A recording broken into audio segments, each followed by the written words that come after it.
Today we've got a great malicious compliance story by the book.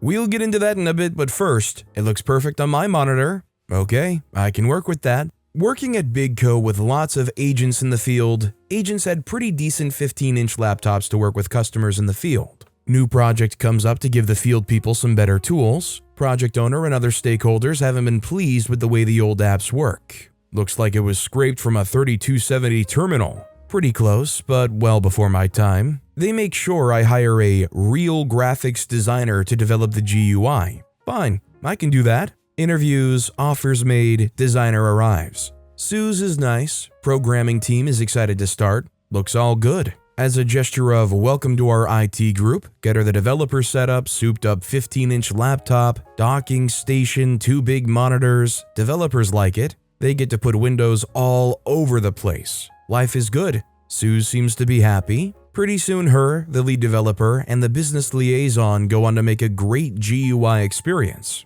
Time passes and I check in with the project manager. Going okay, on schedule, and we have the GUI walkthrough in the morning. Super. I ask about how that's going to work. Built a mock-up as static web pages. They can just click through the pages. Dev team gave some fake data for the drop-downs. Sounds like it's under control. I go off to see what fires may be getting started elsewhere. Next day, come back from my last meeting of the afternoon. Email box is showing full red alert. Lotus notes, unread emails, and my message light is on my desk phone. Before I can mouse click my way into the mess, my boss comes into my office. OP, what exactly happened in the demo today? No idea. Project manager says it was all set. Business liaison was good. I had other priority ones, so I skipped it. They said, poor move. Get on top of the disaster now. Find project manager, business liaison, Suze, and started asking questions. Demo in the conference room went fine. They sent the link out to the field people to look at.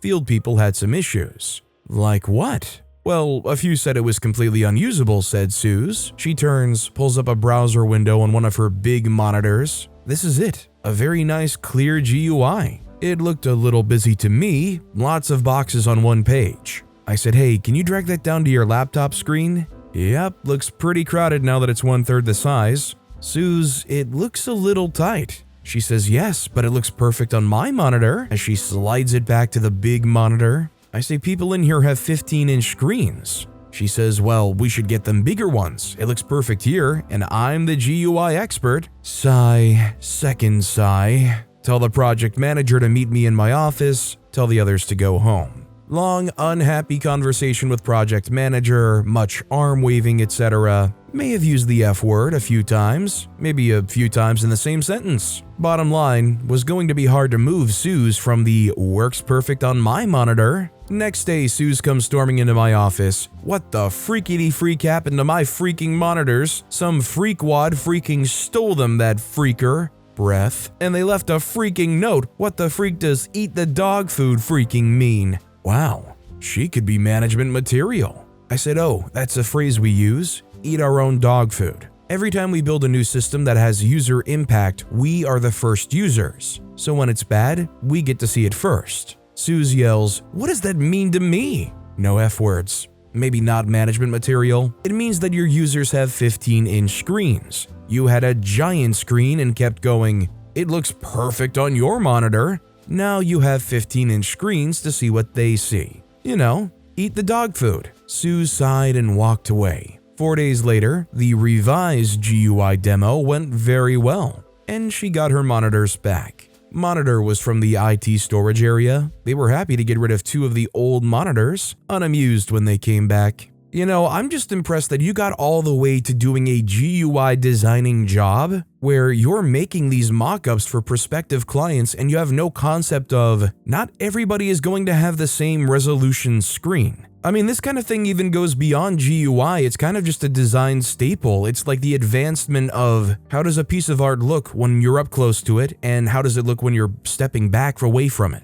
I'm not saying that you have to be an art major to do computer GUI design, but knowing some basic art principles and how they can apply in situations like that for GUI design certainly wouldn't hurt. My question is it better from the get-go to design from the lowest end user's perspective first? Or design it for the highest end and then try to retrofit it back down to where it would work for a low-end user? Feels like the second would be kind of harder, wouldn't it? Also, hi, I'm Steven, and if you guys enjoy awesome stories of malicious compliance, why not hit those like and subscribe buttons down below? That said, our next story is Don't Move? Okay. There is a particular delivery app that I use. The unfortunate thing is that they direct the drivers by what seems to be the fastest route, but it isn't always logical. My condo just so happens to be located right next to a senior living community, and it takes the drivers there. I know this and put directions on my orders. I sit by the phone because the app is broken and I cannot contact the driver until they reach out to me. It is an incredibly quick fix. 3 immediate left turns, just annoying. The other day, I placed an order and got a new driver who went to the senior community and spent 30 minutes wandering around,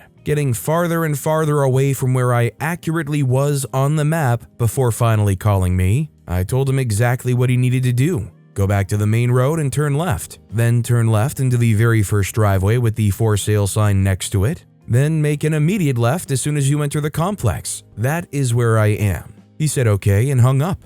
I then watched as he went back to the main road and turned right. Repeated calls went unanswered, and I watched for another 30 minutes while he went everywhere but the direction toward my home. He finally called me again, and I was able to get him pointed in the right direction, and he even found my complex. He then proceeded to discard all other information I provided and began wandering my complex. He was getting close, so I headed toward my door. Now, it is important to note that I am disabled, hence the heavy delivery app usage, and everything from the belly button down is mostly numb. I don't know I need to use the bathroom until it is near emergency status. He was almost at my door when the feeling hit, and I figured I'd have my order momentarily so I didn't rush to the bathroom. In the time it took for the app to refresh, he had walked right past me and was nearly on the opposite side of the complex. At this point, I decided to go to the bathroom and he could now wait for me. Just as I was about to stand up, my phone started ringing. I answered as I stood, and the exertion made me release the contents of my bowels into my pants. The man was screaming into the phone that I gave him directions when I looked down and saw a puddle forming on the floor at my feet. I muttered, "You've got to be freaking kidding me." The man heard me and shouted, "Don't move," then hung up. The damage was done. I already had a mess to clean up, and it took this idiot 2 hours to go 300 feet so he can smell the fruit of his labors. It still took him a while, but what was really unfortunate for him is that the order included alcohol, so he had to scan my ID and my porch light doesn't work. I could have used my phone light, but decided I didn't want to. He saw what was going on at my feet and was trying as hard as he could to get out of there. Hey, you wanted to find me, and now you did. Stay a while. He eventually got my ID to scan, and he ran back to his car while I cleaned myself up. The drinks may have been warm, but they were delicious. When it comes to the times where I have used like DoorDash or Uber Eats or something like that, it becomes a little bit of a gambling game on whether or not they'll find my place because there's a couple turns before getting onto the main road. For whatever reason, although very clearly on the GPS it marks just go straight, way too often I've watched people on the map see this turn come up and just go, "That must be it." The most frustrating thing is when they call from the completely wrong address and are like, "I can't find your address." Yeah, maybe because you're on the wrong freaking street, bro. Maybe I'm management material. Our next story is by the book. I work for my country's customs administration. We basically do what you would expect. Anything that comes into my country is subject to duties, levies, and taxes, and the goods can be inspected to ensure all the paperwork filed actually conforms with reality. Certain differences exist between private and commercial goods. Most private goods are not subject to customs duties, exceptions being meat, alcohol, tobacco, and a few other products. But other than that, customs law applies in every aspect of both commercial and private entities crossing the border, meaning that many regulations usually reserved for truck drivers and professionals can be easily applied when it comes to private individuals. This was something a particularly nasty traveler had to realize when he bumped heads with my superior. I was working a night shift at a rather small border station in the north of my country where me, a colleague, and my superior had activated an irregularly manned border station. Not all border stations are permanently manned, and opening a border station outside of its assigned working hours is referred to as activating it. It was 3:40 in the morning and we didn't see too many cars. The ones that crossed over were foreigners who drove into our country for work. Many of them lived in the border region, knew the procedures, and played ball. Some were friendly, some a bit grumpy, unsurprising if you have to get up that early, but all of them did as we asked. Show some identification, answer our questions about what's in your vehicle, and maybe endure us taking a look inside. And then it arrived, a black Porsche Cayenne. Until then, I didn't even know that Porsche made SUVs. In the Porsche was Mark, not his real name. Mark basically looked like Christian Bale looked like while playing Patrick Bateman in the movie American Psycho. The suit, the haircut, his briefcase, everything indicated that he had money and wanted people to know about it, which is fine. People should enjoy having nice things, and signaling is a part of social interaction. We treat everyone the same, and we expected this encounter to go as uneventfully as the previous ones. Boy, were we wrong. We nicely asked him for his ID card or passport, which he handed over. We then asked Mark what he was transporting in the car. When he stopped, we saw that there were several cardboard boxes in the trunk and on the back seat, which he answered with, "I don't see how that is any of your business." Bad mistake. It was in fact not only our business, but the very nature of our job. And since Mark had not only failed to answer, but had also failed the attitude test, we ordered him to open the trunk. He got out of the car and opened his mouth again. "I will open the trunk, but just so you know, I want this done by the book. You touching my stuff is unacceptable to begin with. So if you damage anything or I find as much as a smudge, I will put you in a world of hurt. Now confirm that you understood me." Now, at this point, my superior stepped forward. "We have understood you quite well. Now, I just need to know whether you were serious when you said that you want this to be done by the book. Can you confirm that you want this done by the book?" Mark then sealed his fate by answering in the affirmative, upon which my superior updated him on the situation. Splendid! According to customs law, the person crossing the border is responsible for opening and unloading the vehicle he or she drives, must unpack all containers, present the goods for inspection, repackage them, and reload the vehicle. When it comes to non-commercial crossings, we usually do all that as to not inconvenience private travelers. But since you want this done by the book, you will have to do it. Failure to comply allows me to keep you and your vehicle at this border station for as long as I want. Any kind of resistance allows me to restrain you. And now get to work, and make sure you don't accidentally damage your own car or its contents. Mark then had to lift several cardboard boxes filled with all kinds of personal items. It appears he was moving apartments into the border station, had to unpack all of them, lay out the contents piece by piece for inspection, repackage everything, and reload his car. Had he simply answered that the boxes contained nothing significant, we would have taken a quick glance into the truck and he would have been on his way after 3 minutes. This way, the whole procedure took 35 minutes and left some nice sweat stains on Mark's shirt. He filed a complaint. The complaint was dismissed since everything was done by the book. I mean, you roll up to a border station, what are you expecting? For them to smile and say, "Okay, you know what? You got too many cardboard boxes. We don't really want to take a look in that. Go on through." It's one thing to be upset that your internet cut out and call and complain to the customer service rep, or march back down to the restaurant because they got your order wrong and complain. But if there's one place you don't want to upset the employees and look like a total jerk, I would imagine it would be at a border crossing station.